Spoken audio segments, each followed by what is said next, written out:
Rencontre Denis Kadima et l'opposition politique congolaise. Est-ce que question, il y a inclusivité pour Namaponami? Il y a décembre 2023, c'est dessine tel, recrudescence, il y a enlèvement partout à travers Kinshasa, la capitale. Est-ce que les mesures gouvernementales suffisent-elles pour y mettre fin? Mesdames, Messieurs, fidèles téléspectateurs, il y a Canal Congo Télévision, auditeurs, il y a 96.8 MHz Radio Liberté Kinshasa. Bienvenue dans l'émission Nabino. Rendez-vous des auditeurs, émission Pesa Kabino possibilité, ya Benga, ya Pesa Makanisa Bino, ya Pesa Baïde Nabino, na Makamuzali Koleka, na Mboka Nabiso au Congo. Rendez-vous des auditeurs, et alors premièrement, émission Nabino, ma téléspectateurs, vous allez disséminer à travers le monde, n'a invité Nabiso sur ce plateau. Tozali na ndeko René Bonganga, président le Bembiste, cadre mouvement de libération du Congo, Jean-Pierre Bemba, ndeko René Bonganga. Mbote na yo. Mbote ndeko Mopanzi Sango, merci pour l'invitation. Mbote na Molisho, mbote na Bazin, mbote aussi na ba technicien et surtout na bato ba mesani kolanda émission na biso. Tozali na ndeko Bazin Pembe, déjà les caméramens, hein, à la qui déjà ndeko Bazin Pembe. Ndeko Bazin Pembe, secrétaire national AFDC, il y a Modeste Bati Lukwebo, mbote na ndeko Bazin Pembe. Mbote ndeko Maxime, mbote pe na ndeko René Bonganga, on a moni il y a longtemps, Nicolas Omika na ba avion. Toujours dans les airs.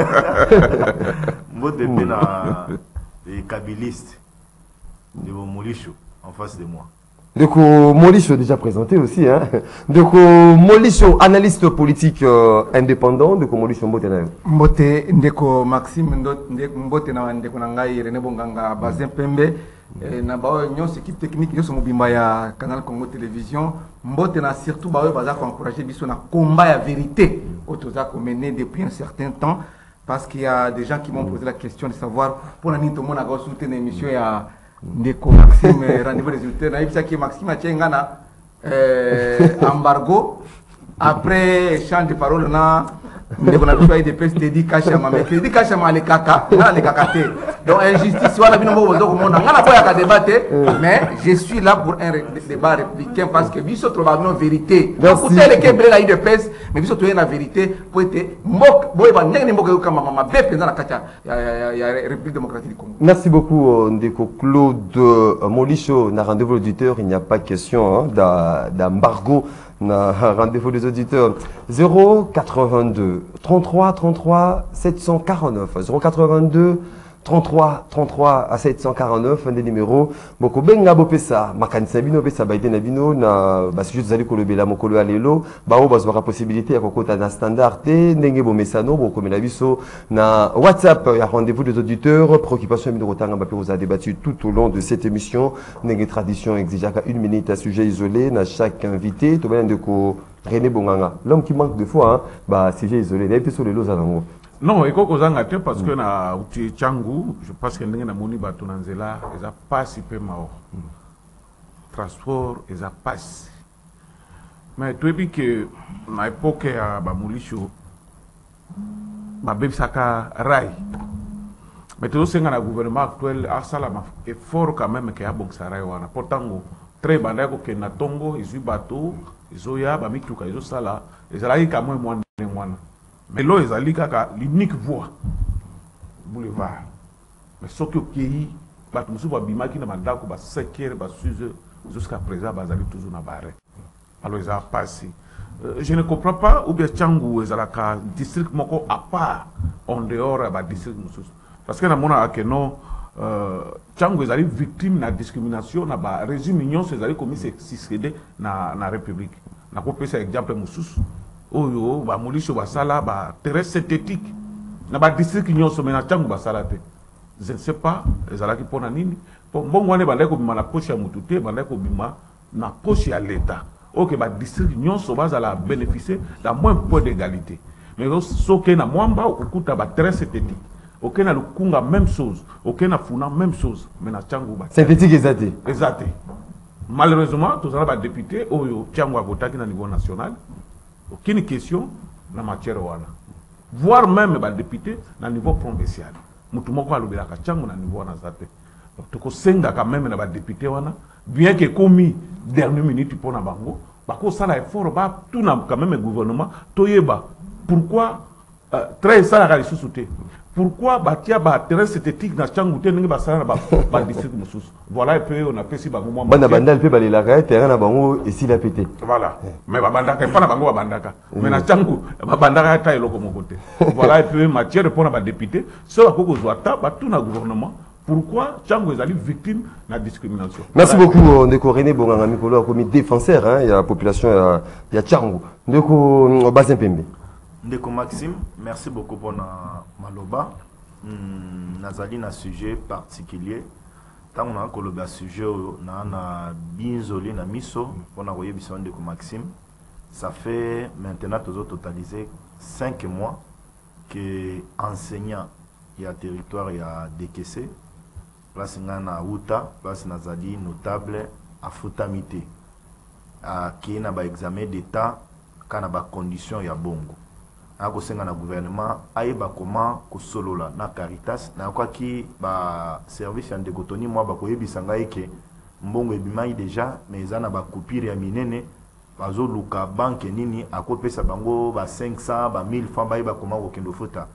Après l'investigation, ils allaient le Kouta. C'était pour nous faire endormir. Nous avons la bandeko. Il y a Caritas, ceux qui basent dans le gouvernement congolais ne se prononcer. Parce que nous sommes en train de préparer. Non, enseigner à décaisser, non, toucher mon avant. Ils ont décaissé pour ne pas être injuste. Ils ont décaissé, ils allaient coller. Les alipés Moueka, moi, bah, contraint belé, et bah, enseignants, bah, Futamité, ils sont allés aux examens d'état Kabo, ils ont mal la montée. Dans ceux qui sont à l'élément de Maxime, il y a un monsieur, prochainement, tant on a au Tanga et Kombo.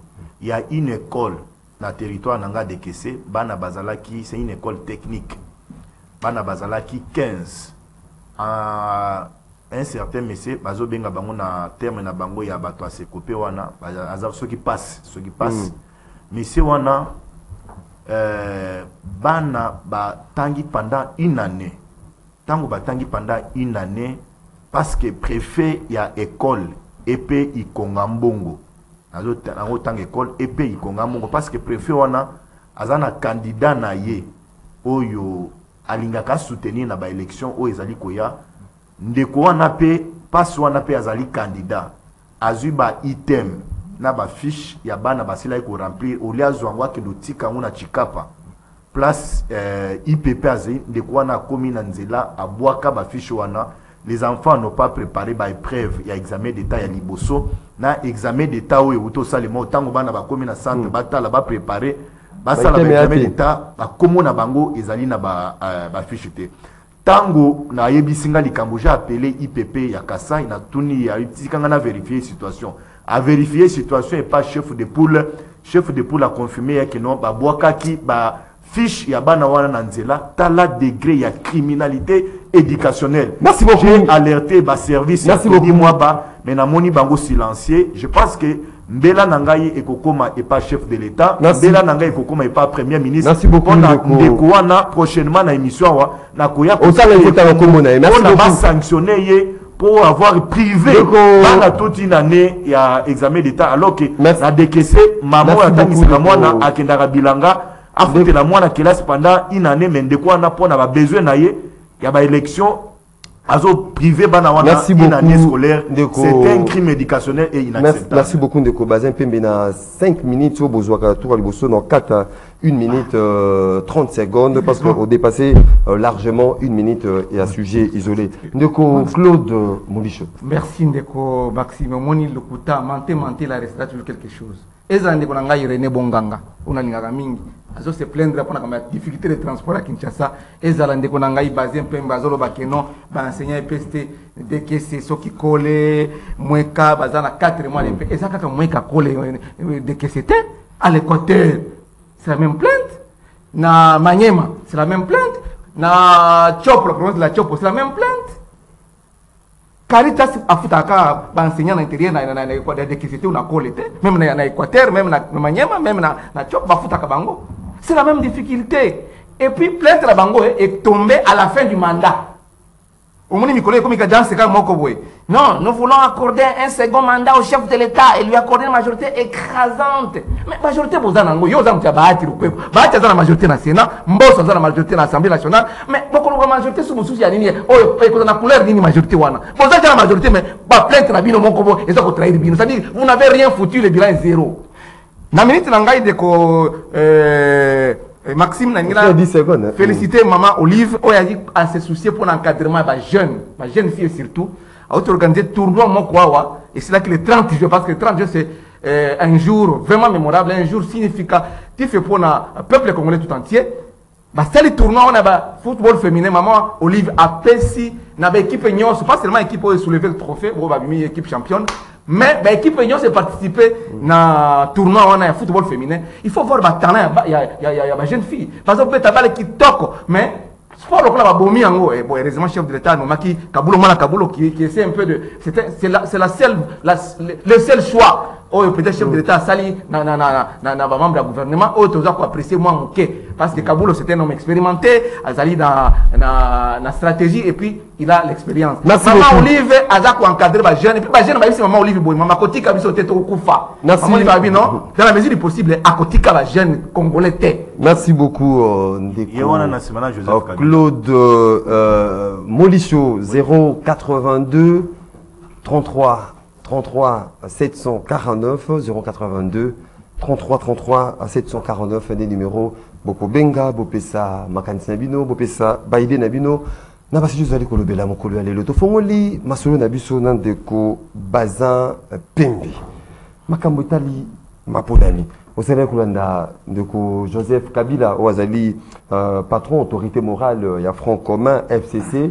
Et depuis l'opération d'enrôlement, avec déjà contre mon équipe de Tréchérie, ils allaient déjà orchestré pour ma pandémie à décembre 2023, à Fayoulou, notamment à Sénégal réquisé, ma le processus électoral, mais tout le monde, le vendredi dernier, les patrons, il y a Séni, Denis Kadima, à Sénégal, il faut convoquer 4 leaders et opposition politique pour parler justement de cette question électorale. Est-ce que inclusivité le lot et ma ponami au leader majeur Joseph Kabila, Martin Fayoulou, Adolphe Mozito, tout consort, qui prendrait part dans ma ponami inclusivité, elle est garantie à ce jour avec cette rencontre. Ndeko Maxime, merci beaucoup pour la question.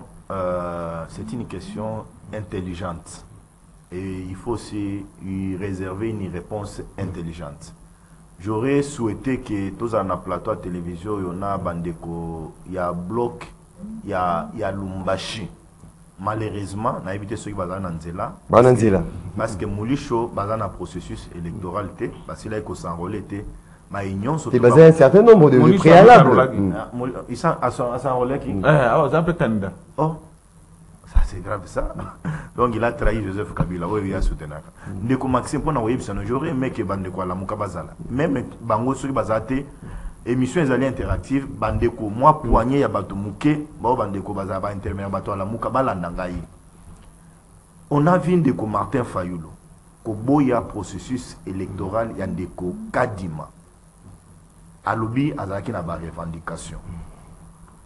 Mais quelle a été la surprise Yaba Congolais que Lelo Fayoulou a rejoindre les bons côtés de l'histoire. Nous avions dit la bande Konabiso toko changer données.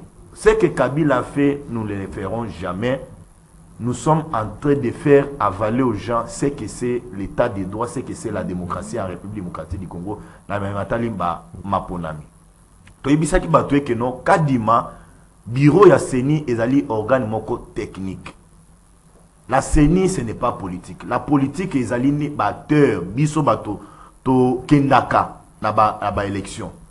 Mais bandeko oyo soi-disant 4 leaders bakei komona Kadima qui est un expert technique bakei komona Kadima ndeko Maxime na ba information nga nazanango revendication technique ezalakité.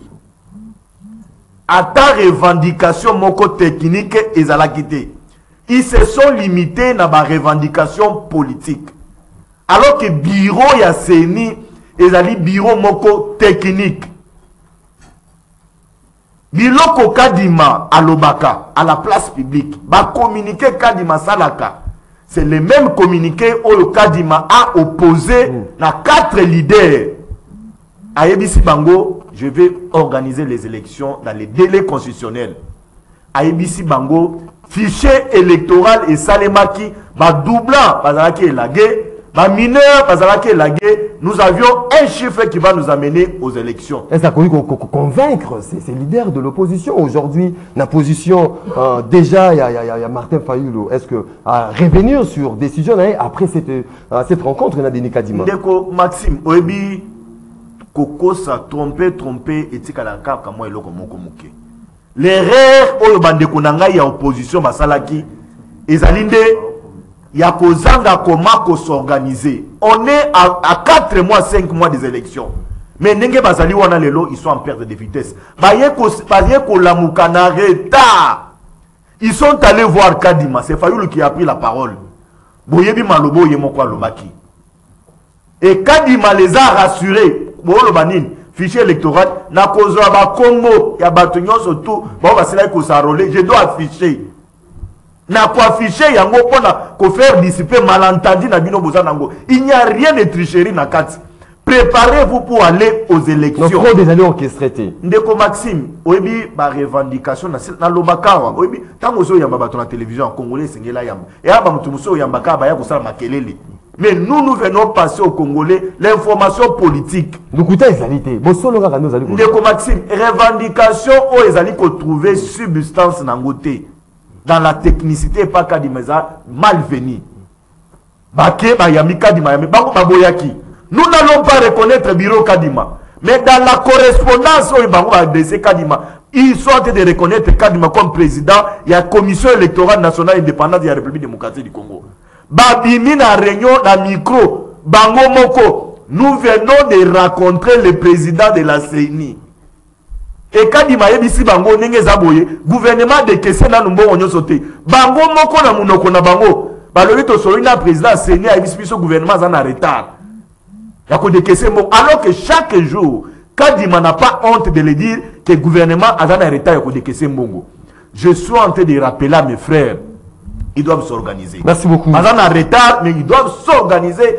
Bisso, nous n'allons pas faire passer. Merci beaucoup, Neko Bazin Pembe. Nous aurons les élections en 2023. Neko Claude Molicho, dernière rencontre entre Denis Kadima et l'opposition politique congolaise. Il y a eu aussi une série à porte ouverte même.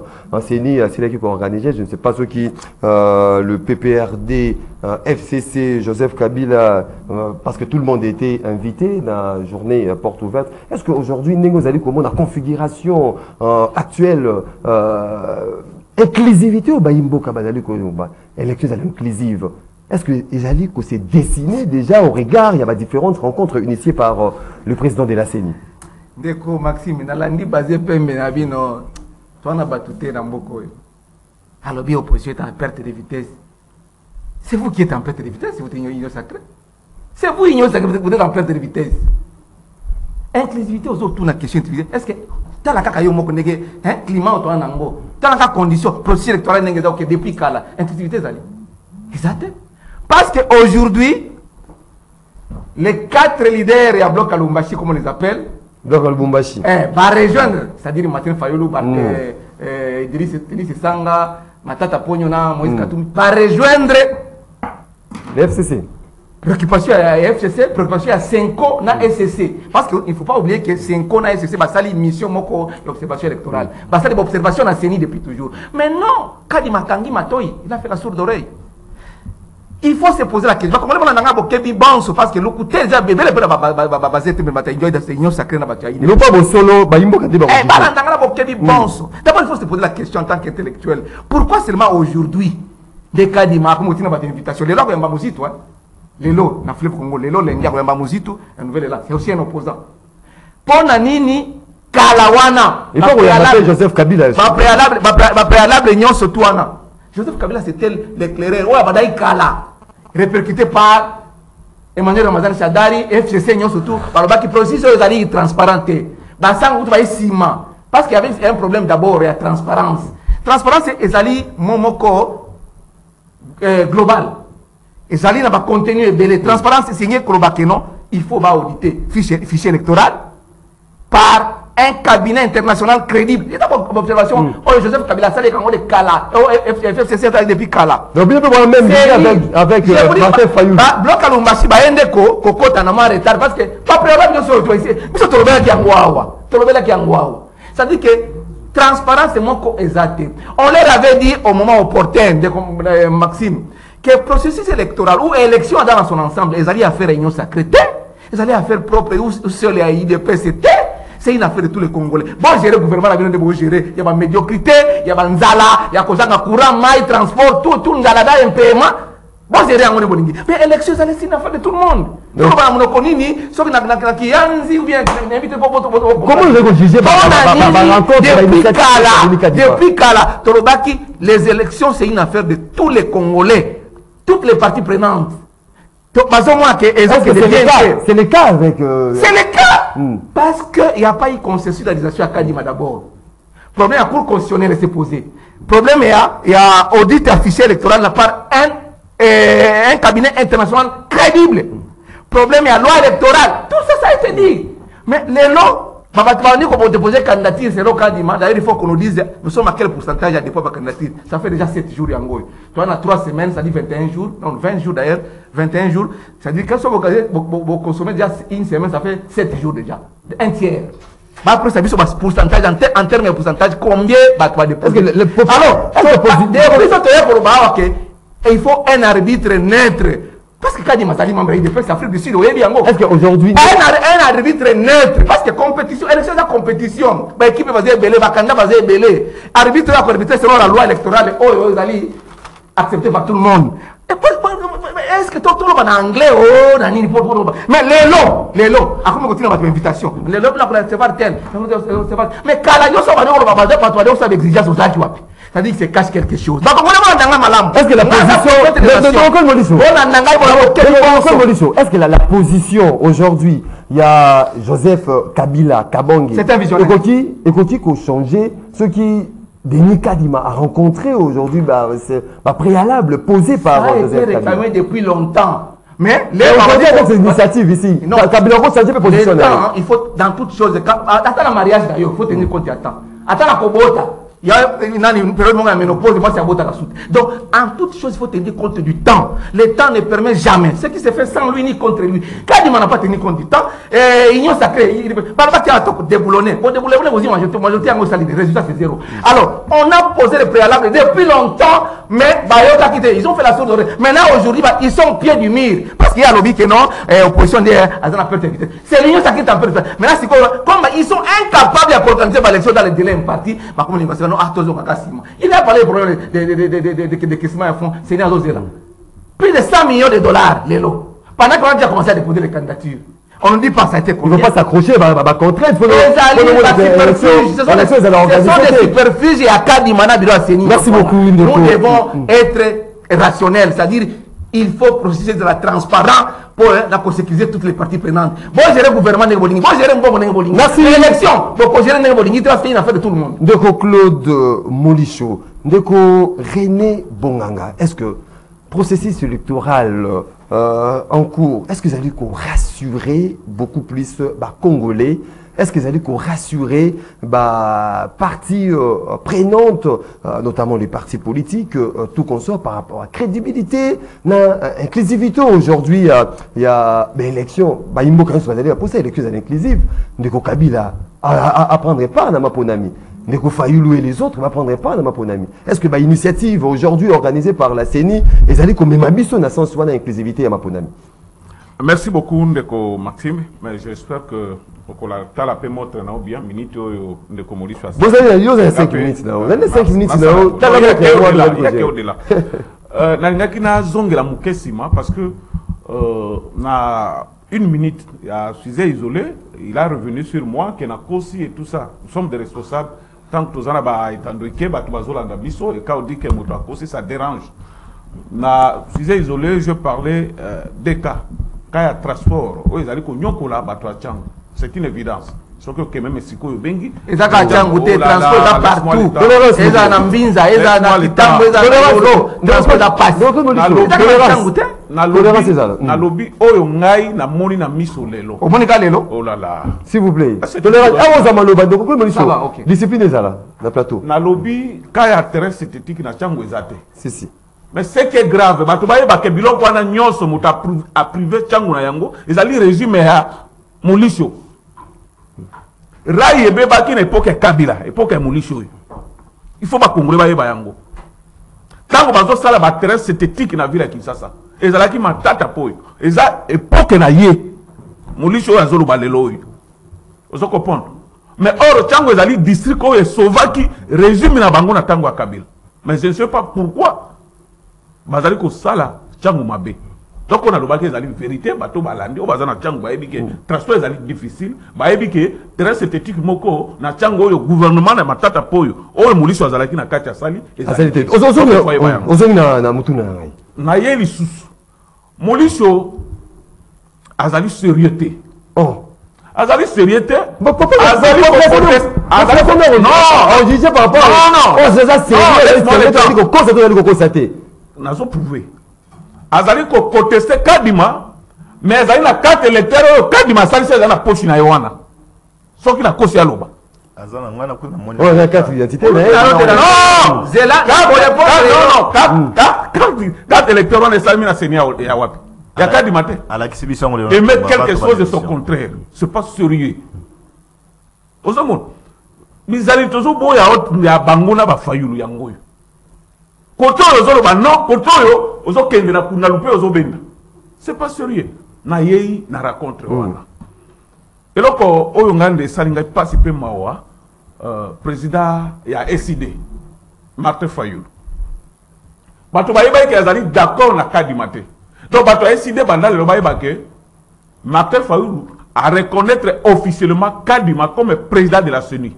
Ça c'est de 1. De 2, bayeba que Fayulu azali en plein pied dans le processus électoral. Donc, échappatoire nyonso o ezalaki liboso est tombé caduc. Donc Fayulu ok. Oui. Mais bato pe bayeba ke. C'est que Denis Kadima convaincre non. Fayulu. Non, Fayulu. Calmez-vous. Transparence ezali koboya. D'abord répondre yo. Calmez-vous. Transparence ezali koboya te. Transparence ezali koboya te. S'il vous plaît. Évoluons de corridor. Vous comprendre. Bato ya SID. Bato wande ko croire na Martin Fayulu. Bayeba ke Martin Fayulu azali plein pied na processus électoral. Oh nyonso bandai koloba ekoyi na mai. Cohérence ezate. Na ba leader congolais. Toye lisusu. Bato bayeba ke c'est que Adon Numba si a se précipiter pour rien. Asala on a retard ngana bandolo makambo banda kalawati. Asala on a retard. Bato bayeba ke opposition groupe ya Lumbashi na ba molisho yo bazali prêt pour na ba élection te. Pourquoi et comment? Kala ba condition ba pesi. Soki Kadima Loba respecter yango. Ça va poser un problème sur le timing. Et Bazo Senga glissement ça veut dire tout haut. Donc pour d'ailleurs poser un laisse-moi. Je vais arriver. Transparence c'est ça. Que ma condition de bango ba pesi. Ce qui va respecter yango. Et qu'on pose un problème du temps. Donc d'office il aucun glissement. Donc il faut pas assumer le bango publiquement que biso le groupe de Lubumbashi, biso opposition, tous en a posé à glissement. Donc ba Congolais va tirer dans mutuelo, ce qui glissement est allé. Mais il pas que ce prolongation ma pour la mésalité. Laisse-moi le temps. Respect. Il y a délai constitutionnel. Vous comprendre. Et puis ce qui arrive à problème aussi va poser qui problème est cours constitutionnel. Et c'est pas poser un cas. Il y a pour régler un problème avec cours constitutionnel comment? Ça pose un problème. Donc confusion où ils allaient dans l'opposition même confusion où ils allaient dans l'opposition ils allaient simplement que ils allaient poser à l'élection à quelques mois des élections tout ça la bouille tout ça la bouille non les Congolais ils allaient poser tout qu'il y a l'élection et puis quand il m'a répondu clairement et ils allaient prêts et c'est pas convaincu c'est ça pas à la convaincu ou pas c'est-à-dire pour la élection, pour le processus électoral, les Congolais nyonso bakoloba IOT. Et que ça n'a pas tout musu bakoloba oui, pas tout musu bakoloba non. Logique est ali boy. Logique est ali boy. Les Camerounais sont très important. Alors il y a une inclusivité tout, va exclure nan. En 2006, il ne peut pas y avoir une élection. Ami Sassima qui a clairement. Le coup la bango va banda qui d'abord va beaucoup se faire enrôler. Et ça dit droit à bango. Est-ce que Motabengana qui bango ezali? Non, ce n'est pas dit que sont alliés incapables. Au bon aucun débat élection, bongo Lukati yosko arraché dialogue au compta. C'est crédible, transparent. Crédible quoi? Pépé apaisé et rassuré. Bah on va rassurer t'es. Raison pour laquelle va limiter au compte à bongo. Non, c'est pas ça. C'est pas ça. C'est quoi alors? C'est quoi alors? S'il vous plaît, Bango va aller préparer l'élection parce que n'a limité que Mouto on a dit ça. Tout comme l'intérieur a voté Mouto à ça qui n'a régime il y a Kabila. Oh, c'est difficile. Mais bien que tu vas faire ça, Bato va faire Kabila. S'il vous plaît. Bato va faire Kabila. S'il vous plaît. Bazana majorité écrasante.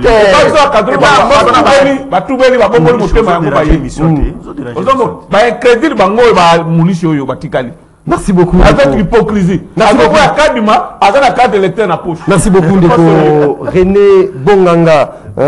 Tu connais ce que tu mais finalement, Jean-Marc Kaboun, passe à Zalo, non. Maître Fall Mamba, il faut qu'il y ait un rendez-vous d'auditeur. Maître Fall Mamba, Mbote Ndeko Maxime, moi qui ai passé peu de temps, Oya Bango Molobeli, Jean-Marc Kabunda Kaboun, valablement représenté par Maître Fall Mamba. On a agité. On parle de ma question. On parle déjà de ma question. Il y a ma ponami aujourd'hui. Initiative Denis Kadima à travers CENI, Bazali Kozwa, qu'on rencontrait opposants politiques. Est-ce que vous avez que c'est décidé pour une élection inclusive? D'abord, Maton Domingi. Et loko estomaqué il voit que Ndeko René quand il aborde la question aux ezali relatif à l'élection, azolo bango avec beaucoup plus de légèreté. Et ça on ne permet pas. Même bakongomani nyonso o bazako landaye, ils sont inquiets de savoir que moto bazali ko estimé sage, intelligent na niveau na ye, likolo ya soupu akoki ko se rabaisser ti likolo ya koloba de telles déclarations na Gatiani. Je prends le premier point qu'il a soulevé. Quand il dit que Bazoko exclure Nani, je suis là. Déjà, Naza déjà la carte Moutuna Nayo. Oui. Naza déjà la carte Moutuna Nayo. Les régimes Tshisekedi, sachant qu'ils n'ont pas bien exercé exercice, il y a pouvoir. Et Tshisekedi n'a pas un discours convaincant pour aller avec aux élections. Premier point. Il faut faire arrêter Jean-Marc Kabunda Kaboun. Oh. Détention illégale. Écoute d'abord. Détention illégale. Détention salami avec beaucoup d'irrégularité. Ça c'est de 1. Deuxièmement, qu'on exclure intentionnellement Alliance pour le changement. Nous avons un processus. Yamaponami, oh ezali bosso. Na balite ya parti politique alliance de changement azalité. Yoka makanisi démoniaque. Donc on compétit la bibliothèque. Yoka ngai makanisi démoniaque. Est-ce que par rapport à la parti? Non. Parti à Ndeko Eliezer et Bimikan. C'est après l'alliance pour le changement. Parti à Mukuna et Bimikan. Après l'alliance pour le changement. Vision Fachi et Bimikan. Après l'alliance pour le changement. Les restes c'est parti à Miki Ozoko. Et quoi choquer les téléspectateurs. Vision de Tshisekediste. Action pour le Tshisekedisme redynamisé. Il y a une partie. L'association, parti politique. J'ai la liste ici. Autant on a vu sur Yomo aux alistomaqués. Et c'est seulement les partis. Est-ce que vous avez une procédure normale? Vous avez déjà annoncé parti, mais à l'anime en procédure du ministère intérieur. Un citoyen sérieux comme moi, je peux venir dire des choses qui ne tiennent pas debout ici. Un citoyen sérieux comme moi. Nakokoya pour nana défendre et l'oko isa coexister. Je ne le ferai jamais. C'est-à-dire quoi? Nous nous disons simplement, l'opinion doit retenir, tant nationale qu'internationale, que M. Tshisekedi a peur de Jean-Marc Kabunda Kabunda. Parce que Tshisekedi essaie, n'a fort conscience qu'il ne peut jamais faire face à Jean-Marc Kabunda Kabunda aux élections. Et qu'il ne peut jamais battre Jean-Marc Kabunda Kabunda. Donc vous avez en 2028. Yamona Zolo Baboye, Tshisekedi doit comprendre que s'il le fait intentionnellement, pour essayer... C'est constitué la ministère intérieur, la CENI. C'est les instructions venant de M. Tshisekedi. Il s'est fait exécuter scrupuleusement.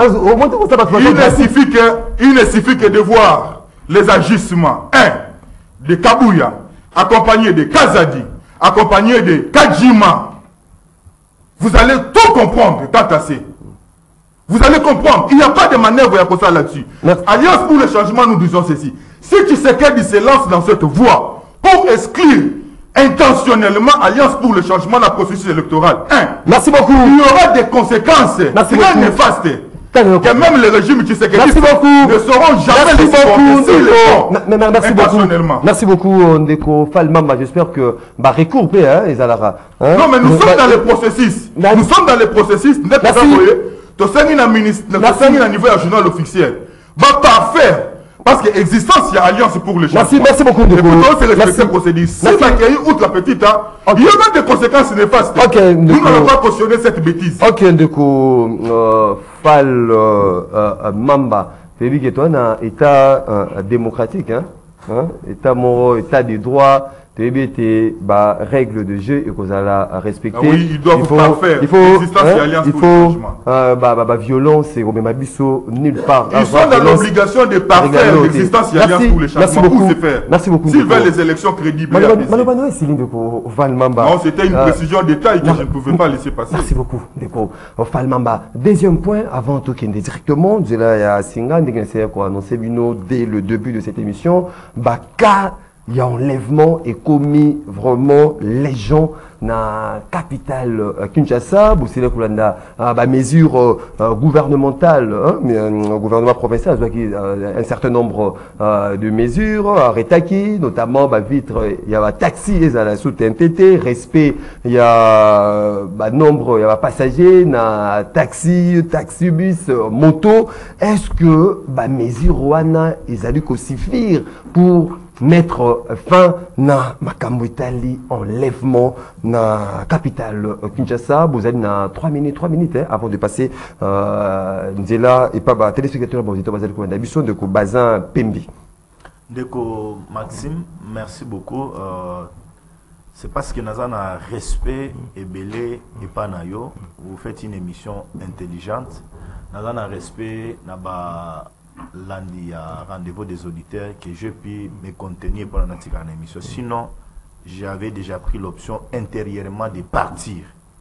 Population, je suis très déçu. Population, s'il vous plaît, Maxime, je suis très déçu dans le comportement de Yandeko. Il nous a trouvés à 3 en train de faire une belle émission. Mais il est venu avec une haine. Il est venu, je ne sais pas si alors qui piqué par quelle mouche, il vient dégager un sentiment. Au lieu de répondre à la question, il entre dans Tshisekedi. Je m'aimerais dire à mon frère, tu sais, l'existence d'un parti politique, c'est l'agrément. Au journal officiel, vous n'existez pas. Vous allez inexistant. S'il vous plaît. Sois un peu élégant. Vous êtes inexistant. Vous avez un parti politique été. Mais vous venez faire les bruits, tu sais qu'est dit les conséquences. Conséquences, c'est nini. Discrimination, Théo. Maxime, dans le parti, nouvellement créé, il s'est retrouvé, il n'est même pas une goutte d'eau dans l'océan. Après intimider, tout le monde. Il n'est même pas une camarade de base. Donc toi, tu es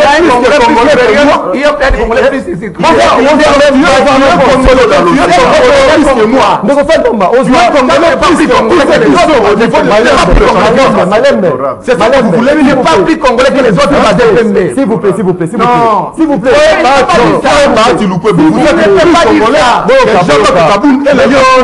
Mamba, de quoi Mamba. Tous les Congolais sont égaux devant la loi. De quoi Mamba.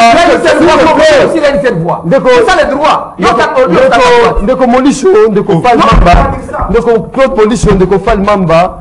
Bon, attendre d'antenne Nabino. Ceux qui, bon, moi, que Azali Koko, c'est toi, Azali Koko, bon, Zamaloba, bon, rectifier, bon, petit baba, maintenant, Nabino, pas de population, Azali Koko, Nabiso, mais à juger. Donc, basé peu, besoin de Moutouna, parce que, Kana, bah, il manque rien sur Azali Koko. Besoin d'un temps, Naïbisa Mouyo, de Komolicho, que, bah, élection, inclusivité, il y a un peu de Kanakati, bah, élection, et Kosalema. Nakele Naka, inclusivité, au Sam Colline. De Komaxime. Comment on va s'embrouiller? S'il vous plaît, s'il vous plaît. Nakele Naka, il y a question posée. D'abord, la ligne a on a alerté Bakonzi que ils ont ba opération moko ya kokanga ba kolone bandi mais Bakonzi ya ba sociat ya ba district ou bazo kanga ba kolona ils vont au-delà ya kokanga na ba innocent pour na ko libérer innocent wana bazo senga $200. Je prends un cas na district ya Matete. On a fait cette opération à Matete, on a arrêté plus de 400. On a arrêté plus de 400. Mais na bao na 400 bakangaki wana bao bazalaki incriminé bao bakuna ba muke mais ba innocent bazalaki belé ba OPJ bazo sala ndenge nini so ba moni que non auto kangaki na butu inutilement ba yebisi famille pesa $200 ba bimisi ba sambisio atate ça c'est une bêtise et sengeli ba konziambo ka ba telemelelo kwana ba mesure wana na o etale ba kidnapping na ville ya Kinshasa ndeko Maxime d'abord j'aimerais quoi alerter ba konzao que kidnapping ezaka na ba taxi bis o ya ba ketchite. Les jeunes gens appelés les Wewa aujourd'hui sont en train de travailler en complicité avec certains policiers. Ils ont travaillé avec certains militaires. Ndeko Maxime, je te donne un cas. Ce qu'on commune à 24, na niveau ya empire. Il y a na kwewana place CCTV zaki liboso, na maiwana tinel wana. Il y a un peloton, il y a des policiers, bazali en tenue civile. Il y a des moto côté bazo kanga ba moto, bazo kenangoti na ipeki, na ibité sur général quand sont pas ibarabilo. Ces gens-là, je connais un roulage na dimanche. Na pendant la journée boye azan tenue à roulage, azaka qu'en face il y a ISC. Mais dimanche, il se transforme en tenue civile, azana moto naye, azo sa la patrouille. Donc, tout autour, on a pas moto, azo créé insécurité moko terrible. On doit identifier tous ces gens. Et nous avions des policiers dans la ville de Kinshasa, lelo, bazali identifié. Un policier, on a fait dans la cité, azana munduki, ayebi, Moutou, ou dans voiture catch, bayokanina ye, a coopéré dans cela. Tu vois les colonels, entre colonel ou major ou balaction, ces messieurs-là m'ont arrêté moi, plusieurs fois dans cela. Azana mutuka moko ya mutuka ya rouge wana. Et soki kaka, il y a une coup de la baby sabato va pentir na ba mituka na bango. Ces gars-là, j'ai été surpris parce que même moi j'ai été obligé à menacer pas na plusieurs fois. Il y a un autre, il y a un autre, na super lemba. Ye azo banda kokanga à partir de 20h. Azo tambola na camion ya la police ya munene wana. Azo kanga ba moto, azo kanga bato à partir de 20h. Moi je même la police va aller la police est complice. Moi j'ai vu ces messieurs là. Je suis allé, je l'ai filmé. Tant on a filmé, il y a monnaie que on a filmé, na lingina balancer ngana okel makolo abimelanga na 10 éléments. Na sala bango makele le ti bakima. Merci beaucoup. Donc c'est pour na alerter Bakonzi, c'est kidnapping. D'abord, on doit identifier les policiers à Ville Kinshasa. Ils sont du non parce que Major Bakangaki est avec un policier na Munduki. Policier wana Munduki wana banda otambo nango ba R wana. Merci beaucoup. On doit d'abord identifier nos policiers qui sont aussi complices dans cette histoire. Ndeko Claude Molicho, est-ce que ma mesure sur le gouvernement provincial Azui, est-ce qu'il y a des avis aussi pour nous remettre un frein à Bakaya kidnapping, enlèvement au enregistrer aujourd'hui à Kinshasa? Nazo ya Bakaya kidnapping parce que ça fait partie du bilan. Il y a régime où il y a des Congolais kidnapping aux hommes parce qu'on a arrêté les policiers. Et généralement, il y a soulevé cas, les policiers peuvent être impliqués aujourd'hui dans ma carana. Est-ce que vous avez comme la police a sous ordre de la police a vraiment réellement policier. Ça, c'est une question qui n'appelle pas aux tendances. Parce que toi, tu es aussi victime. Pourquoi ça appelle victime? Quand tu parlais là, sois sérieux avec toi. Évoluez de Komolicho. Je te donne l'article 12 de la Constitution. L'article 12 de la Constitution stipule que tous les Congolais sont égaux devant la loi et ont droit à une égale protection de la loi. Opportunité de Konangai, fallait avoir que non, Aza même pas une goutte d'eau dans l'océan. Ils appliquent Congolais que lui. Et puis on a les droits. On a les droits. Je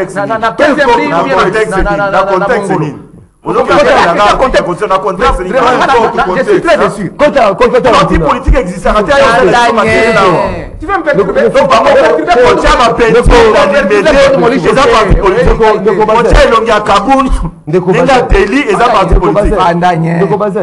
S'il vous plaît, respectez.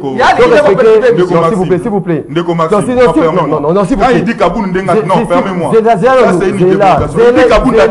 Zéla, s'il vous plaît. Non, Zéla. Il faut les discipliner, non? Ndeko Fall Mamba, to respecter. Il faut les discipliner. To présenter un spectacle désolant na bato bazali ko ndabiso. Non, il faut les discipliner. Bato yo bazali ko ndabiso ba posa ya ba idée, ba na posa ya ba raisonnement na bino oyo ko faire avancer. Il faut les discipliner. S'il vous plaît, vous allez cadre, il y a parti politique. Non, c'est pas normal.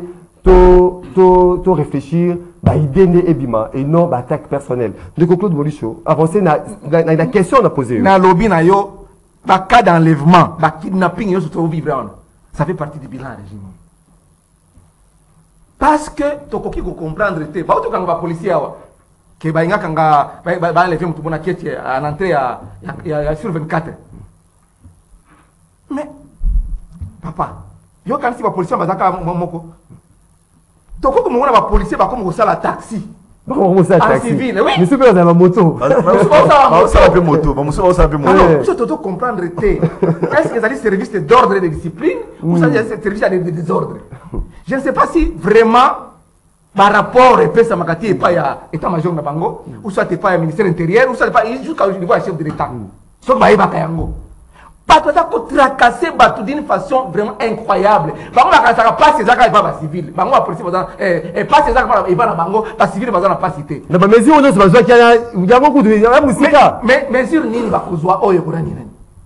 Respect ya passager na kati tout cas ba taxi ba tente ça tente dans un pays où il y a pas d'ordre et de discipline rien ne peut même dans ndako na yo ceux qui ordre des alités na bana na yo na mwasi na yo discipline des alités et comme jungle comme kibuyeye comme chijing zéro ça veut dire que il y a un désordre je ne sais pas comment qualifier désordre sur tous les plans mutako ya kabo ya côté ndako na yo boye parce que à la police ça tenir la policier.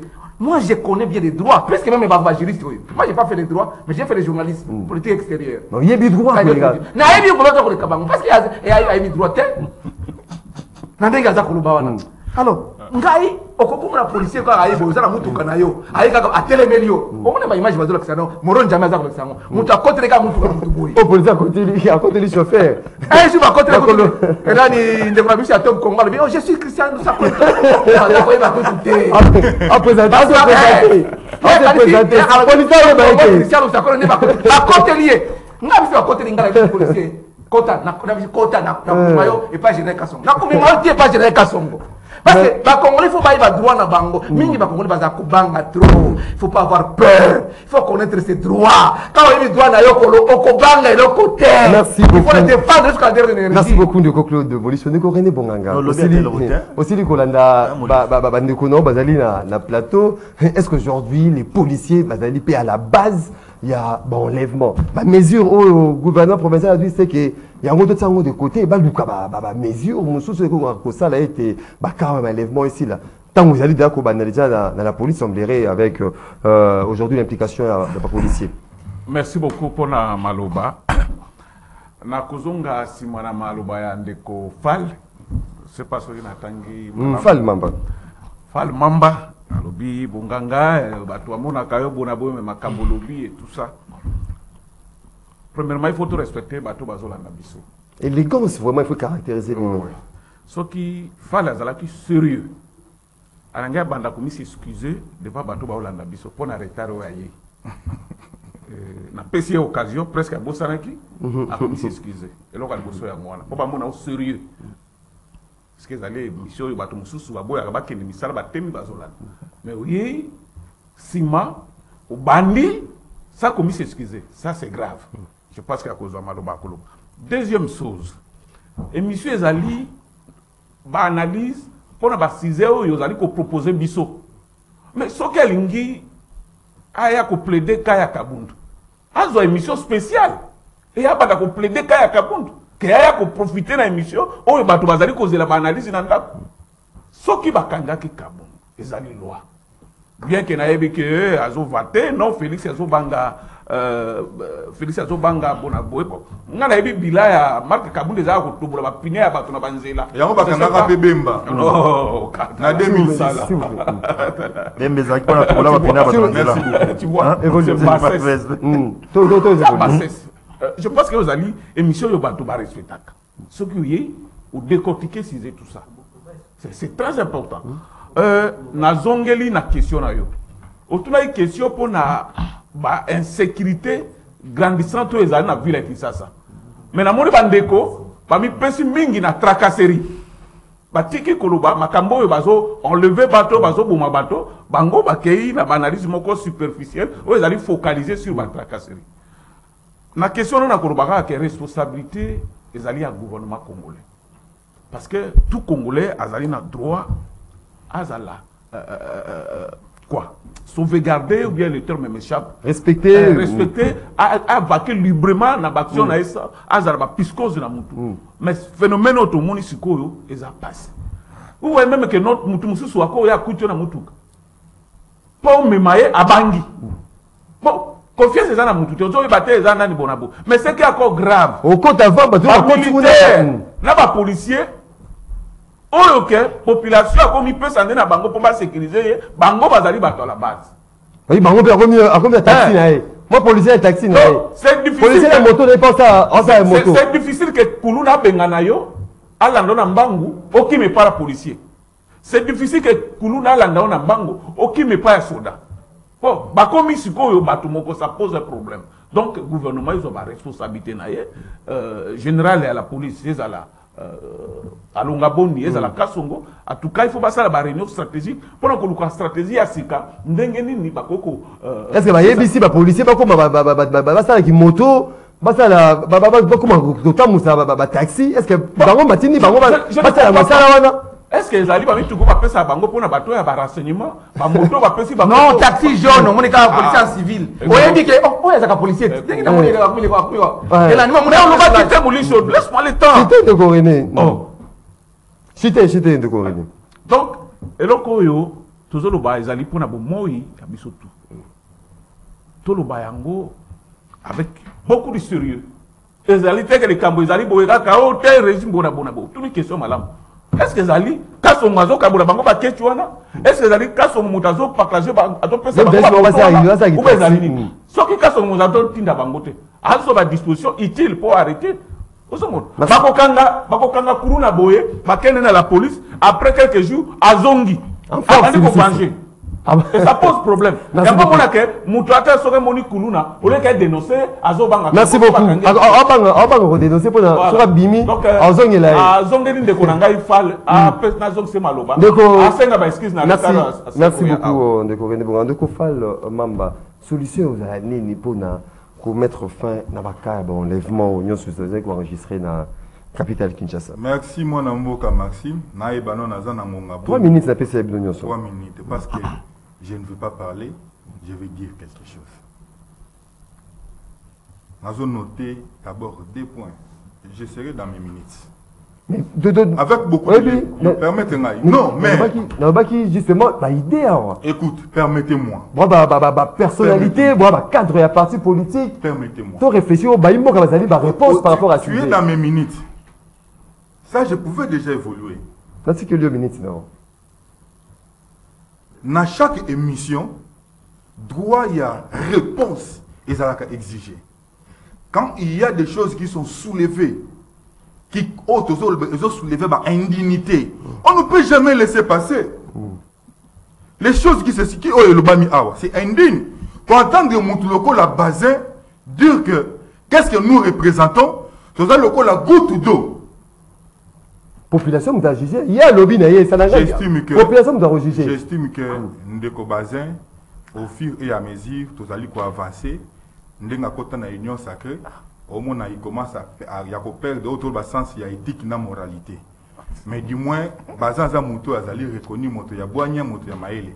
Mais Bozali Saminaye, na union sacrée, il a perdu tous ses repères. Voilà comment Biloko Komoko Yanango. Ngai Naza Nazo représenté Nini, Loko la goutte d'eau, Jama Kabundo Moto Yachoko. C'est ce que lui dit ici dans les plateaux. Quelqu'un comme lui, quelle indignation. Je suis désolé. J'avance. Ce qui te na makamunde Korena Zakoloba. Par rapport à l'existence, il y a parti politique. Est-ce qu'il maîtrise la loi? Si vous voulez parler de ça, il faudrait aller d'abord lire. Prochainement, nous aurons le temps de nous échanger par rapport à ça. Parce que si tu maîtrises au moins, sens, il y a existence, il y a parti politique. Comment est-ce que parti politique il faut exister? Comment est-ce que parti politique? Et d'abord, on a causé un récipice. Après 30 jours, le bandit peut exister. Après, c'est la basali causée là, aux alliés. Autorisation et qu'on permette que bah évrer le parti politique tout ça qu'on reconnaître existence na yango. Je pense par là au lingaki au lobanini oya. Mais ndeko bazin parce qu'il y a une minute. Parce que ndeko bazin voyant tout cela, vous voyez voir que ndeko bazin appelle des repères, c'est comme ça soupe eleki na munoko a komiko tana biloko ya boy. Mais na une minute 30 secondes na ngai, je veux vite besoin. La problématique ici c'est quoi? À la tête, il y a ville province de Kinshasa, nous avons un certain Jacqueline Ngobila. Na commissariat provincial, nous avons Otto Kobenga Silvano Kassongo. Na tête, il y a République, nous avons Otto Kobenga Félix Tshisekedi. Nous avons commandant suprême des forces armées. Tshisekedi ne peut pas être dissocié de l'insécurité gangrénant dans l'espace mobimba la République démocratique du Congo. Les bateaux bazali habilité, ne bazali kokoraté, bazali na ba portion au pouvoir. Nous avons ba attribution na. Écoutez, Tshisekedi est le commandant suprême. Na c'est pas le loco de Komori sur le biawa. Policier azo la taxi. Militaire azo mettre en moto. 24 nini bo soit côté ville de Bokangete soit Lika mona ba mettre code nini. 12. Mais 12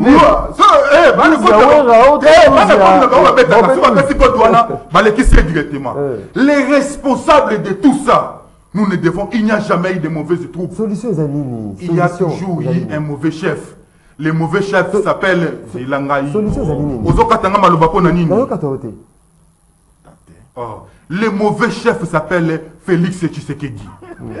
Qui lui est accompagné de Silvano Kassongo, qui est dans l'incapacité de sécuriser les concitoyens au Bavandi dans la République démocratique du Congo. Merci beaucoup. Dernière ordonnance au Ebima qui a mise en place dans Otokobenga, dans la ville province de Kinshasa.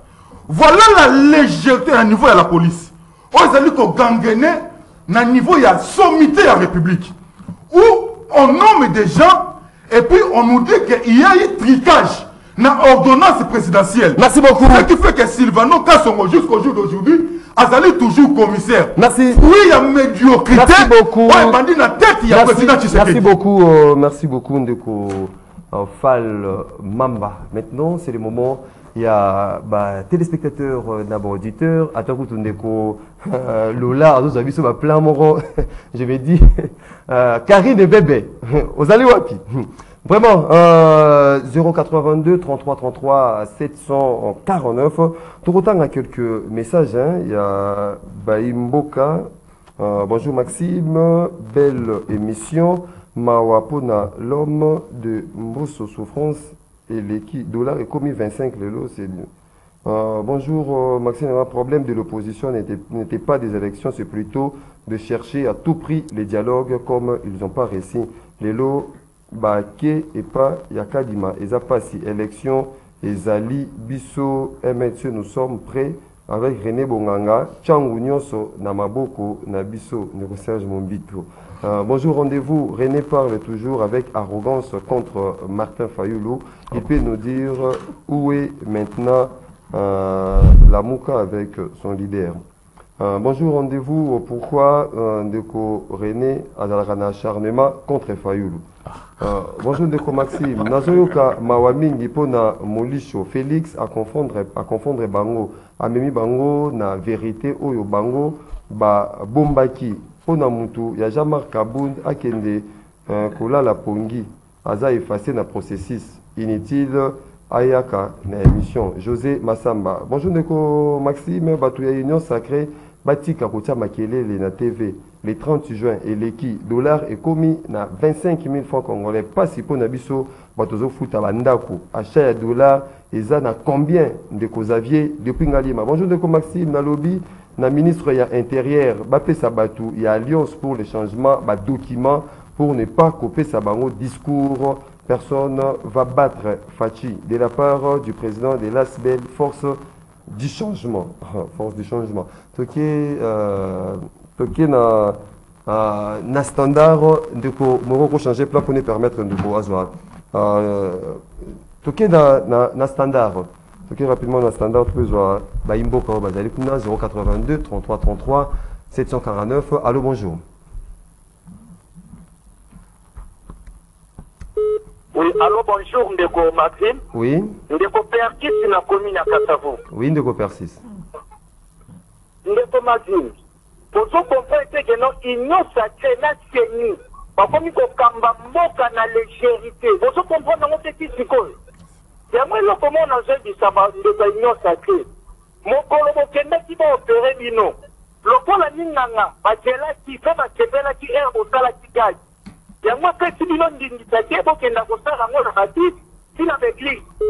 Merci beaucoup. Merci beaucoup, Ndeko Persis, depuis commune il y a Kassavoubou. Allô, bonjour.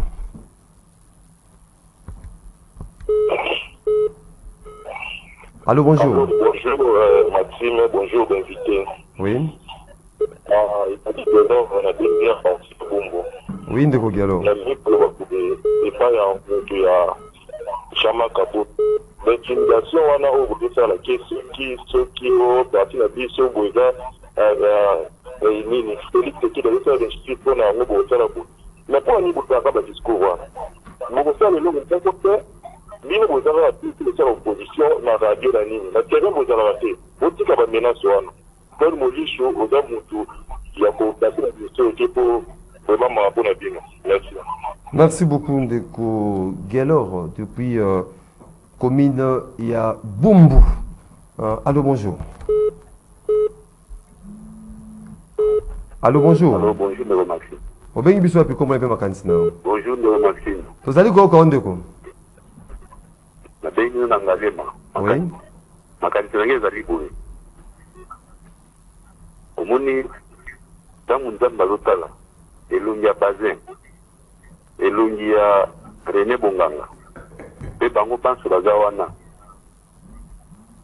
be ezopesa nzambe kanda mpona nini makila ya bakongole ezotanga na jamelo bango bazoyaka nango na tv ezosilikisa nzambe lelo oyo tolitaki mpona changement me bakongole tozosiliki changement moko te tozolela kaka.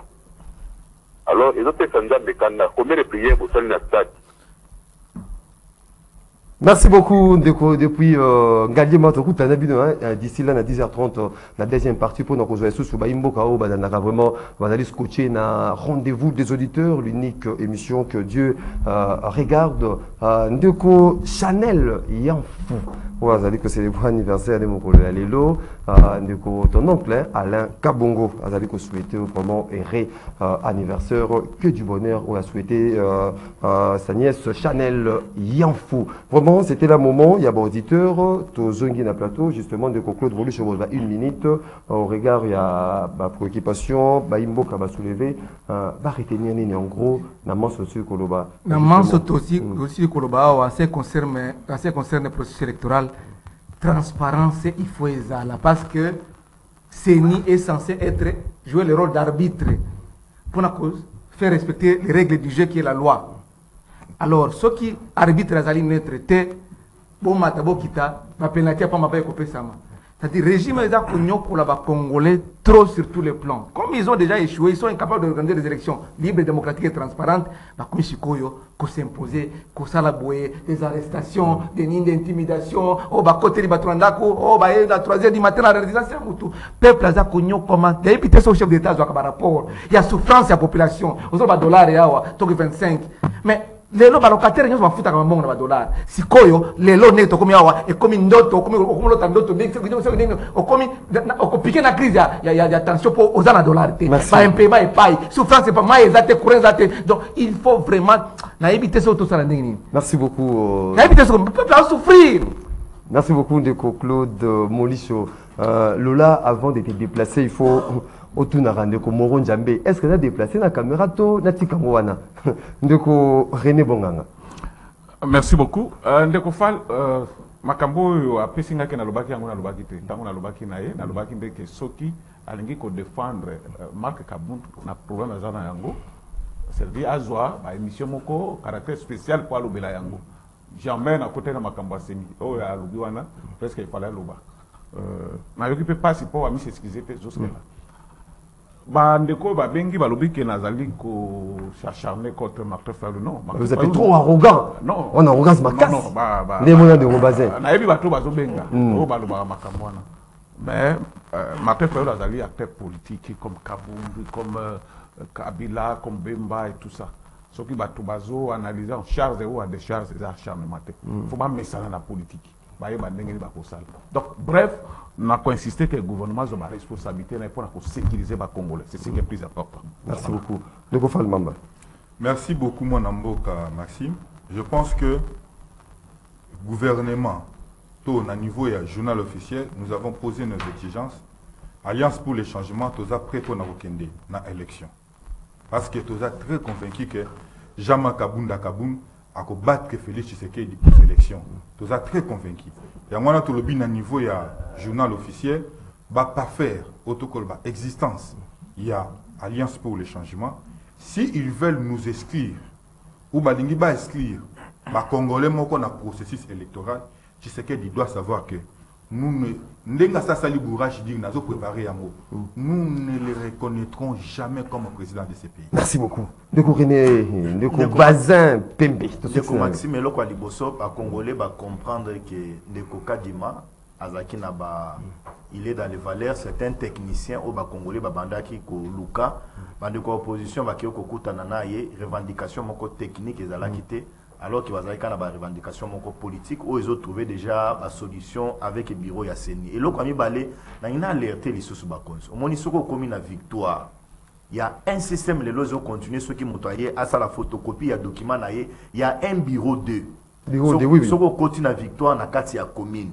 Ndeko Maxime atani to sala émission yosoko kendoana bato batandami ebele kaka moto yo sala par exemple photocopie à diplôme na ye ayo sala photocopie à carte d'électeur na ye bakangi bango ba cause la wana ataba 10. Il y a des éléments na auto de la moro élément je n'ai pas compris pourquoi à balancer en na filmer ki bango il y a les jeunes déjà ba papa Mikolo. Ce que va monika oyo sala photocopie à document bakangi ba ko kuna infraction o ba osambisa diplôme moi balingate diplôme na yo oyo sala ngo photocopie bazo tia bato na psychose moko ozana idée na lui nenge tozo sala émission boy soko kotika na commune kota la police ko za interdité Ndeko Maxime pour ça diplôme je ne sais pas bazana document très sensible. Bazana ba ordre d'émission depuis Kanya Mazalaki Mokonzi ya Villa. Non, les Congolais ba droit na bango s'il vous plaît, Molicho. Moi je suis allé les donner, c'est sérieux. Les Congolais sont traumatisés na victoire pas Bandekoyo. Bazo rançonner bango na ba amende ba $50. Ya nini yango? Ba $100 infraction muto asali ezate. Bakende nano atani que tout ça l'émission. S'il vous plaît. Tu crois que lorsque tu vas venir chanter Tshisekedi Awande Pokozwa Mikando. Mesdames et messieurs fidèles téléspectateurs à Canal Congo télévision auditeurs, il y a 96.8 MHz. Rendez-vous des auditeurs. Tous ceux qui ont, tous ceux qui sont même de Bazin Pembe, René Bonganga, Claude de Molicho, Maître Fall Mamba, Natolbino Botondi. Merci de émission ce que bandaki on vraiment na bokebi ezalaki réalisé et pas moi en boka Moro Njambe ndeko Brino Ndinga zaki na régie d'antenne télévision Rodrigue régie d'antenne radio Alain Kabongo José Andia na technique Lola Kinyama on azali ko senga rescousse ya Karine Bébé azalaki derrière caméra Bolafa na standard Doudou Motiri Hamilton bana lukunga ba singa uzali wapi Doudou Motiri et Hamilton. Doudou Motiri et Hamilton étaient dans la production. Tokouten Nabino dès demain pour un autre numéro. Et Michel, nos rendez-vous auditeurs. Madame Mouabouta Nabino.